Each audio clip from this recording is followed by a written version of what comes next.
Okay, I have another wonderful effect by Warner Miller. This is called Starring the Joker. So the Joker, as you'll see, which is upside down, let's fix that, is going to be the star of the show. And I'll add a link in the description below to an ebook where you'll find a whole host of amazing mathematical card effects that you can perform right away. So check out Warner Miller's ebook. In fact, he has multiple ebooks that you could explore. So as you can see, I have the 12 face cards here. So let's go ahead and give them a mix since we both saw the cards. This is called the Charlier Shuffle. So if you want to learn how to perform the Charlier Shuffle, I can add a link to that little instruction as well, so you can master that if you're interested. Now at this point, we're going to just spell Joker, J-O-K-E-R. This next card is going to be switched with the Joker. This is kind of our special card for later, and then we'll drop the rest on top. At this point, we could also do a Charlier Shuffle, that kind of the mixing that I did before, a great way to scramble the cards. Also what we could do is we could have you just randomly cut the cards at any location that you would like. Okay, so if you were here, you could perform a random cut. Okay, and then once you're satisfied that the cards are, well mixed, we're going to just deal them out into two piles like this. We'll keep the pile that has the Joker in it, which is that one there. These cards can also be a Charlier shuffled or a randomly cut. That would be fine. And then we'll deal out the cards one more time. Keep the pile with the Joker. Okay. And then we'll take this packet and we'll just deal it out from left to right. Okay, it's a very natural action there to perform. Okay. Well, I don't know if you know this, but the Joker is known for having an amazing memory.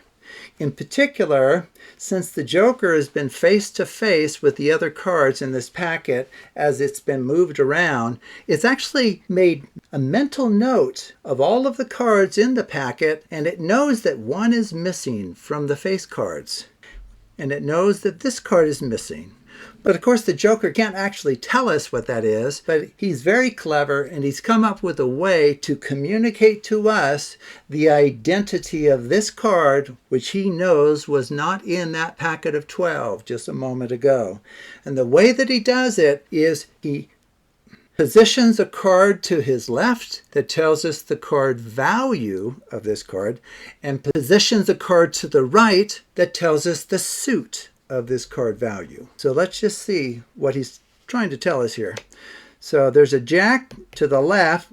So the Joker's trying to tell us this is a jack of some sort, but what's the suit? Well, let's take a look.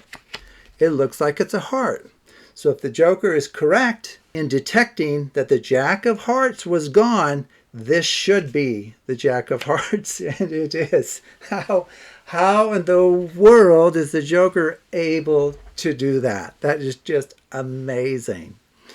Okay, so how does this work?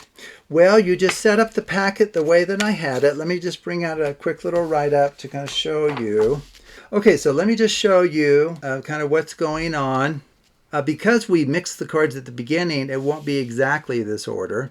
But this actually was the initial order of the cards. If you go back and watch the video, this is the exact order. Because we Charlier shuffled this, it is essentially a packet cut, which shifts things. Okay, but for the sake of the explanation, let's say that we just left the cards in the order that you actually saw at the beginning, and let's just see how that would have worked out.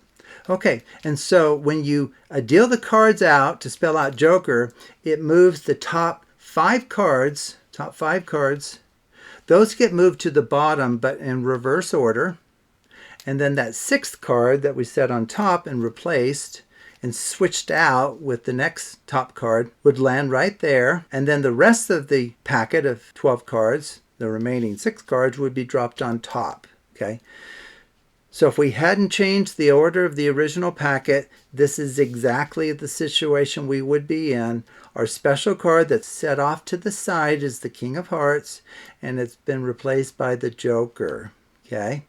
And now what's going to happen is when you deal out the cards into two piles, every card that's an even number away from the joker will be in that pile. So it's like kind of going left, right, left, right, left, right, left, right, left, right, left. So you'll get all of the cards in the left pile containing the joker, and then all of the remaining cards will be in the right pile. Okay?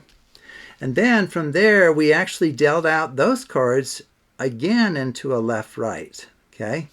So if you do that, what will happen is you'll go left and then right, left and then right. So the king of clubs and the joker will be in that same right-hand pile, and then left, right, as will the queen of hearts. Okay, so right there we can see that the joker is going to be sandwiched between the king of clubs and the queen of hearts.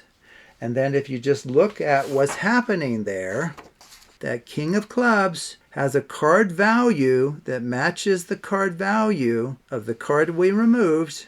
And then we come over here, the queen of hearts has a suit that matches the suit of this card that we removed, king of hearts in this particular case. And so when you're all done, if you have 3 cards with the joker in the middle, you'll know that the card on the left, when you do the left to right dealing of these cards, the card on the left will tell you the card value, and then the card on the right, which is going to be the queen of hearts, will be the card that tells you the suit.